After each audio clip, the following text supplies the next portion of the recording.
Next, kita lanjut ke penjelasan tentang konsep PBO. Ada beberapa, yaitu dimulai dari inheritance. Dan apa itu inheritance? Inheritance merupakan proses pewarisan data dan metode dari suatu kelas yang telah ada kepada suatu kelas baru. Kelas yang mewariskan disebut dengan superclass atau parent class atau juga base class. Sedangkan kelas yang mewarisi kelas yang baru disebut dengan subclass atau juga child class, dan juga bisa disebut dengan derived class. Di sini ada keunggulan dari inheritance. Ada beberapa kelebihan jika menggunakan inheritance saat melakukan pemrograman, diantaranya adalah sebagai berikut. Yang pertama ada subclass yang menyediakan state atau behavior lebih spesifik, akan membedakannya dengan superclass. Tentunya hal ini akan memungkinkan para programmer untuk menggunakannya kembali.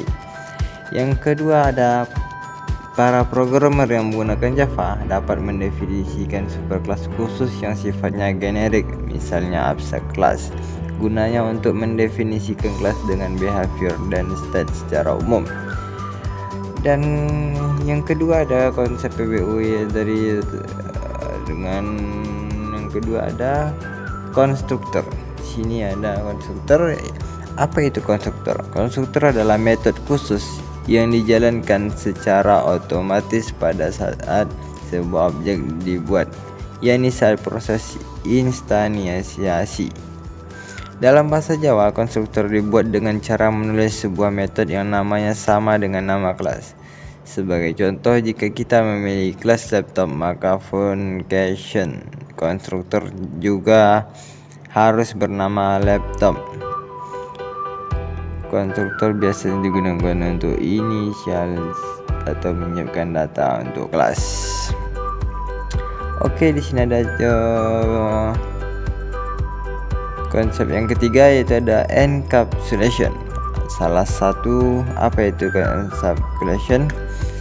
Ialah salah satu konsep fundamental pada pemrograman berorientasi objek.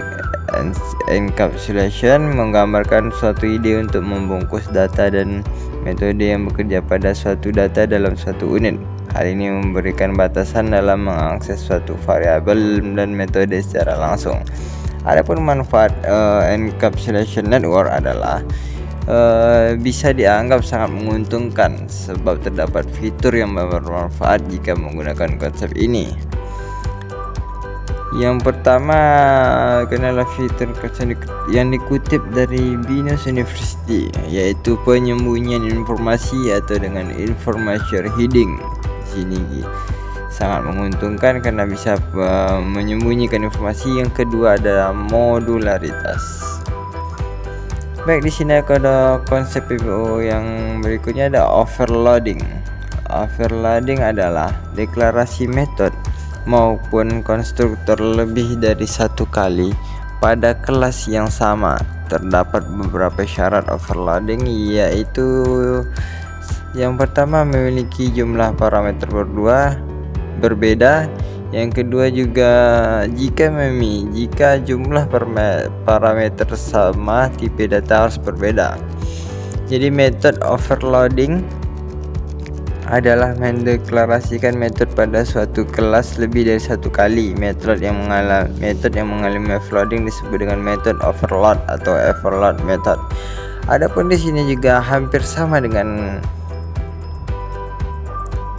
namanya. Yang pertama tadi ada overload, di sini juga ada overriding. Apa itu? Method overriding adalah mendeklarasikan ulang sebuah metode pada subclassnya.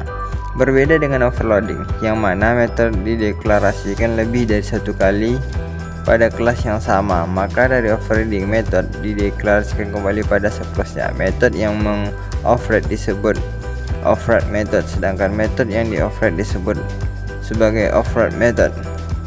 Baik, terakhir di sini ada konsep PBO yang terakhir, ada abstract.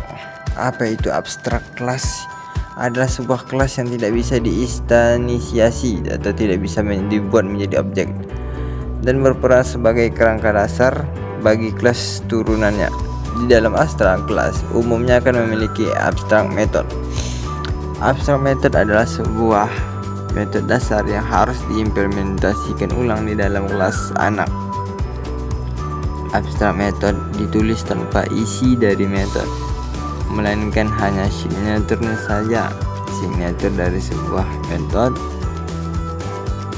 adalah bagian metode yang terdiri dari nama metode dari parameternya. Itu pun jika ada. Kegunaan kelas abstrak. Adapun kegunaannya itu kelas abstrak berisi beberapa metode dan beberapa metode abstrak. Kelas abstrak berisi sebagai implementasi dan subkelas yang melengkapi implementasinya. Dengan kata lain, kelas abstrak memiliki beberapa kesamaan bagian yang diimplementasikan oleh subkelas dan memiliki perbedaan metode yang dimiliki sendiri oleh HLBTT. Baiklah, mungkin cukup sekian dari saya mengenai konsep PBO. Cukup sekian, terima kasih.